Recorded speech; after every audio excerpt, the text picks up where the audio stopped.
Bapak, Ibu, Saudara yang kekasih di dalam Tuhan, selamat pagi. Semoga kita semua tetap sehat menyambut hari yang baru pada pagi hari ini. Sebelum kita memulai seluruh kegiatan kita pada hari ini, saya mengajak kita semua untuk sejenak membaca dan merenungkan firman Tuhan. Untuk itu marilah kita berdoa. Ya Tuhan Bapa kami di dalam surga, kami bersyukur kepadamu pada pagi hari ini. Tuhan sudah berkenan memelihara dan melindungi kami pada malam yang lalu, sehingga pagi ini kami bisa bangun dengan selamat dari tempat tidur. Terima kasih banyak atas kebaikan Tuhan dalam hidup kami sepanjang malam yang lalu. Sebelum kami memulai seluruh kegiatan kami sepanjang hari ini, kami rindu untuk membaca dan merenungkan firman-Mu. Kiranya Roh Kudus menolong kami, agar kami memahami firman itu, dan kami mampu melakukannya dalam hidup kami. Dalam nama Yesus Tuhan kami bersyukur kepadamu. Amin. Bapak, Ibu, Saudara yang kekasih di dalam Tuhan, firman Tuhan untuk kita baca dan kita renungkan pada pagi hari ini, saya pilih dari surat pertama Petrus, pasal yang pertama, ayat yang ke-15 dan 16. Pertama Petrus, pasal 1, ayat 15 dan ayat yang ke-16. Firman Tuhan demikian. Tetapi hendaklah kamu menjadi kudus di dalam seluruh hidupmu, sama seperti Dia yang kudus yang telah memanggil kamu. Sebab ada tertulis, kuduslah kamu, sebab aku kudus. Bapak, Ibu, Saudara, hidup dalam kekudusan adalah tuntutan Tuhan yang luar biasa kepada umat-Nya. Kita dituntut untuk hidup kudus dalam seluruh hidup kita. Tidak cuma kudus pada waktu tertentu saja, tetapi sepanjang waktu. Tidak cuma pada hari Minggu saja, tetapi juga hari-hari yang lain. Kemudian banyak orang yang bertanya, apakah tuntutan ini bisa kita penuhi?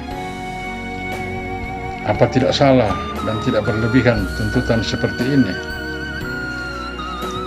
Tidak ada yang salah dan tidak ada yang berlebihan. Karena memang itulah tuntutan Tuhan Yesus kepada semua orang yang mengikut Dia. Dan tuntutan tersebut tidak bisa ditawar, tidak bisa dikompromikan. Pertanyaan yang lebih tepat ialah, mengapa Tuhan menetapkan standar hidup yang tinggi kepada semua orang percaya? Jawabnya, karena semua orang percaya memiliki status yang tinggi, yaitu mereka diangkat sebagai anak-anak Allah. Status sebagai anak Allah adalah status yang luar biasa tingginya. Bayangkan, orang-orang terhina karena dosanya diangkat oleh Allah menjadi anak-anak-Nya. Tentu tidak wajar kalau Allah sebagai Bapa adalah kudus, lalu anak-anak-Nya kotor dan tercemar. Kristus sudah membersihkan semua orang percaya dengan darah-Nya. Tentu tidak wajar kalau masih hidup dalam dosa. Kalau itu terjadi, berarti kita tidak menghargai dan tidak mensyukuri pengorbanan Yesus. Bapak, Ibu, Saudara, barang yang bermutu harganya memang mahal. Sekolah yang bermutu, syarat masuk dan syarat lulusnya memang berat. Mengikut Yesus memang tidak mudah. Seseorang harus rela menderita seperti Yesus. Bahkan seseorang harus rela berkorban nyawa demi imannya kepada Yesus. Itulah risiko mengikuti Yesus. Karena itu orang Kristen harus berbeda dengan orang lain. Tidak boleh sama saja. Gereja harus lain. Tidak boleh sama saja dengan lembaga-lembaga lain. Di mana bedanya? Bedanya pada mutu atau kualitasnya. Orang percaya, gereja, keluarga Kristen harus berkualitas lebih baik dari orang-orang yang tidak percaya. Dan gereja sebagai lembaga harus berkualitas lebih baik dari lembaga-lembaga lain. Bayangkan kalau orang-orang percaya dan gereja sama saja dengan dunia ini. Kalau dunia ini bobrok, kita juga bobrok. Dunia jahat, kita juga jahat. Dunia korup, kita juga korup. Lalu apa yang akan kita tawarkan kepada dunia ini? Dunia akan menertawakan dan melecehkan kita. Bahkan kita menjadi batu sandungan bagi orang lain. Perintah Yesus agar kita menjadi garam dan terang di dalam dunia tidak mampu kita penuhi. Garam kita tawar, cahaya kita redup, bahkan mungkin padam.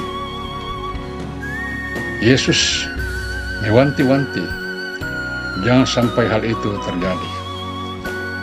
Bapak, Ibu, Saudara, Tuhan tidak hanya menuntut umatnya untuk melakukan perintahnya. Dia juga memberi hikmat dan kekuatan. Apakah kita mampu untuk hidup kudus? Pasti mampu. Dengan syarat hidup kita dikuasai dan dikendalikan oleh Tuhan.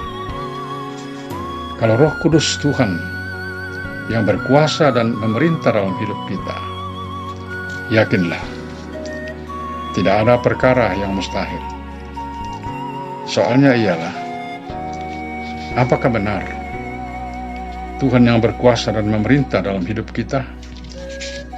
Amin. Bapak, Ibu, Saudara yang kekasih di dalam Tuhan, marilah kita berdoa.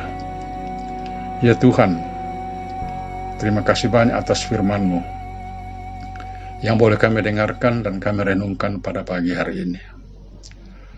Tolonglah kami ya Roh Kudus, kiranya firman itu terpatri di dalam hati kami, dan berikanlah kami kemampuan untuk melakukannya dalam hidup kami.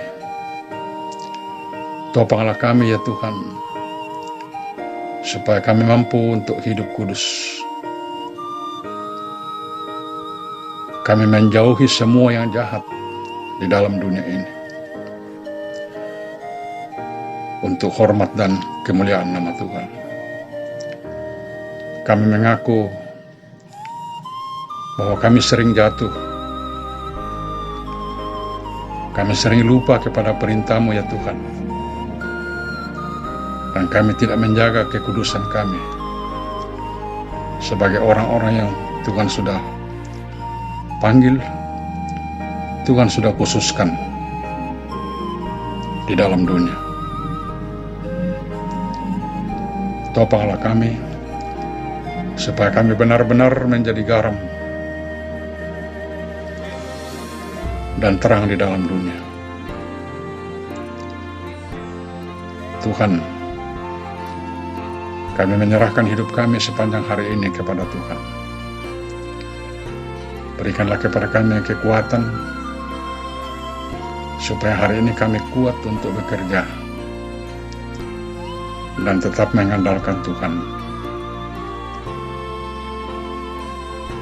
Berikanlah kekuatan kepada kami semua, supaya dimanapun kami berada, dalam keadaan apapun dan bagaimanapun kami kami tetap menjaga kekudusan kami.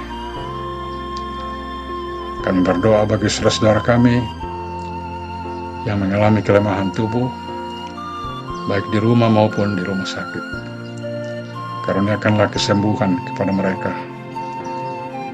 Kami berdoa bagi saudara kami yang bergumul oleh karena berbagai-bagai persoalan. Kuatkanlah mereka, ya Tuhan, supaya mereka tetap kuat menghadapi semua pergumulan yang ada. Tuhan, inilah doa kami. Kiranya Tuhan mendengarkan kami. Di dalam nama Yesus Tuhan kami